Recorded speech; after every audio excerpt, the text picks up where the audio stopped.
There's always a cheater mixed in the group. Welcome and welcome back to Par for the Course.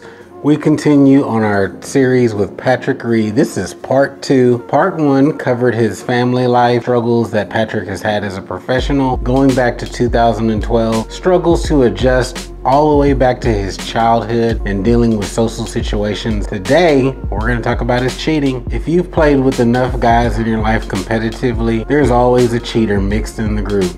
Sometimes you keep them, sometimes you kick them out of the group, but there's always that one guy that's walking around with the extra ball in his pocket, jiggling change, and then all of a sudden he pops up with the ball. If Patrick Reed was an average golfer, I feel like that would be him. If you're coming over from the first video, welcome. If you haven't seen that, I'm not going to rehash the cheating incidents that I went over in his college days at University of Georgia in Athens, his transfer to Augusta State, the incidents that came with that. I'll touch on that at the end. I don't want to bore you coming off of that video. We're going to talk about his professional cheating incidents and things that have raised questions about Patrick Reed's integrity, incidences that have raised questions about Patrick Reed's integrity on the course.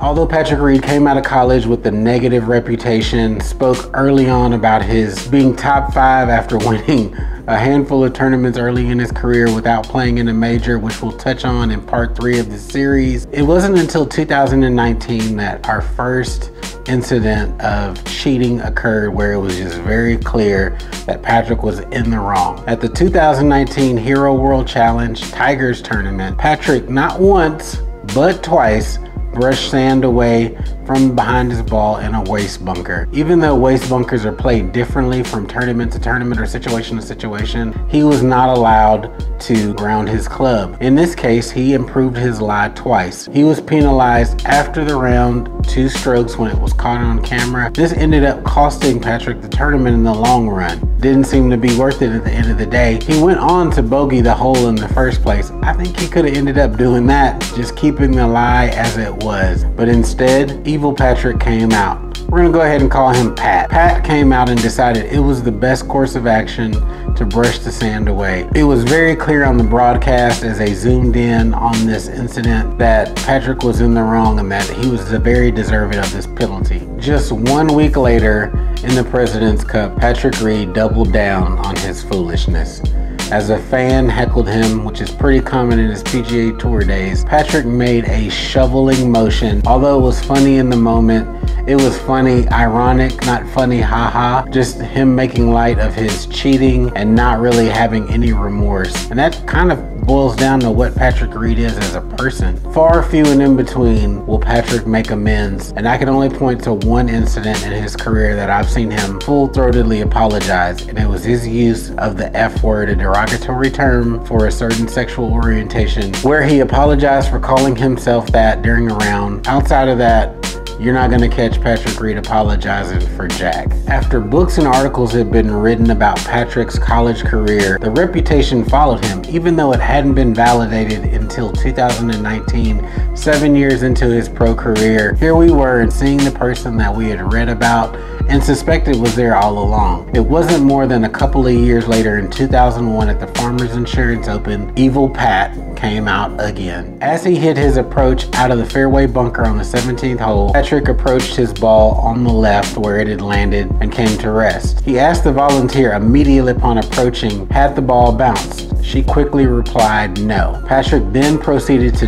dig around in the hole, somewhat violating just the norms of golf. When there is a questionable stance, although the volunteer had pointed out that the ball hadn't bounced, you'll see golfers paying ultimate deference to the situation around the ball and generally waiting for a rules official to approach. Patrick, again, seeming just a little weird, speaking to the volunteer, talking to his playing competitors about the situation. You know, you just notice in this clip, there's not a lot of interaction between his fellow competitors as well as himself.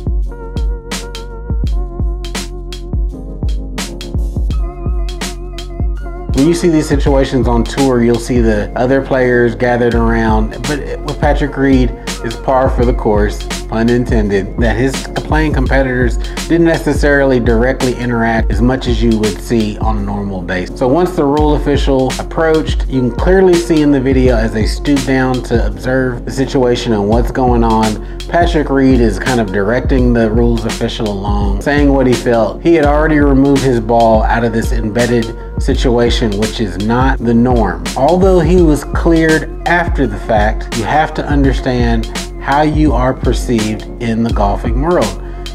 I don't think Patrick Reed has a self-aware bone in his body. Speaking to other golfers, I would say probably 9 out of 10 golfers would have handled that situation differently, following the traditions of the game, honesty and integrity, and although cleared of wrongdoing, it just felt wrong. Following this incident at the Farmers Insurance Open, his playing competitors had comments.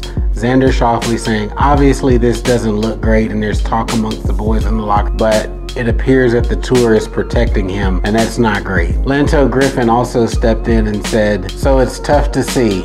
I mean, it pisses us off, but it's the way it is. I think this says a lot about the perception of Patrick Reed on the PGA Tour, now with the Live Golf Invitational crew. And I'll be making a video shortly on my perception of people like Patrick Reed and others ending up on the Live Tour. There's no coincidence to that. With the low attendance and viewership numbers that Live Golf has seen initially, it's probably a good situation for Patrick to be out there on that tour with no one around to see his nefarious ways. I don't want to beat a dead horse, but we'll touch on this college incidences and some of the circumstances that have surrounded that. His time at UGA, he already stepped into a situation where his teammates did not like him because of his brashness and just aggressive nature towards them. It was early on in his qualifying career there at University of Georgia where Patrick hit a ball well into the rough and tried to go hit another ball that had an improved lie. Before he was able to do so, his teammates had approached him and confronted him about the situation, pointed out where his ball was. This laid the groundwork early in his college career